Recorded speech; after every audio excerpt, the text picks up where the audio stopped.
Now let's understand what are IRQ numbers in this lecture. This is the generic concept applicable to any microcontroller. So let's take an example of this simplified picture of button interrupting the processor. Here you can see button is connected to PA0, that is port A's 0th pin, which actually issues the interrupt to the processor over EXTI 0 line in STM32F4XX based microcontroller. This we just saw in our previous video. So the IRQ number for this line is decided by to which line of the NVIC or the interrupt controller it is connected, and this is decided by the MCU vendors. The NVIC of ARM Cortex-M4 processor has totally 240 lines for the external interrupts. To find out the IRQ numbers, you have to refer to the vector table given by your MCU vendor. For 407XX microcontroller, this is the table you have to refer. This table has different columns here. Let's explore one by one. The first column is the position, which is also called IRQ number, which means position on NVIC where an external interrupt is connected.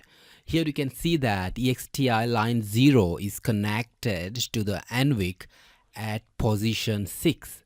In other words, we can say that IRQ number of the EXTI line 0 is 6.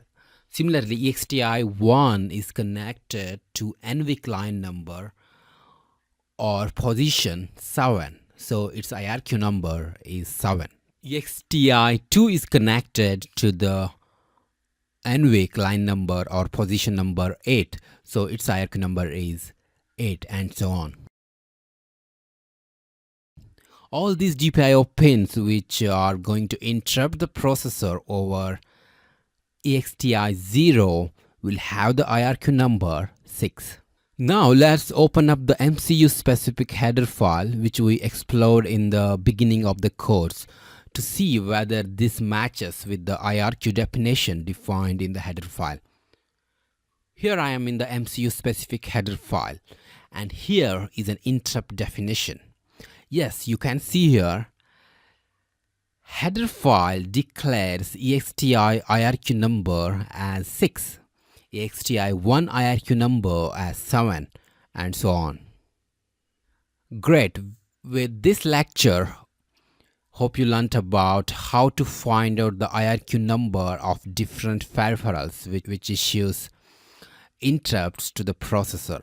Remember that every MCU datasheet or reference manual will have the table similar to this. From there, you can find out IRQ number details. The second column in this table is priority of the interrupts, and the third column tells you whether priority is configurable or not.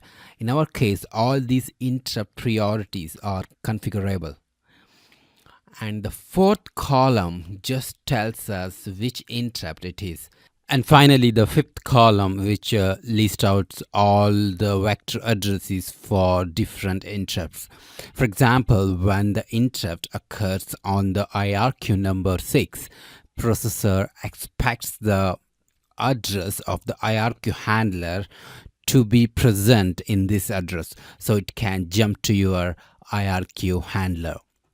So who will initialize these addresses with the valid IRQ handle addresses?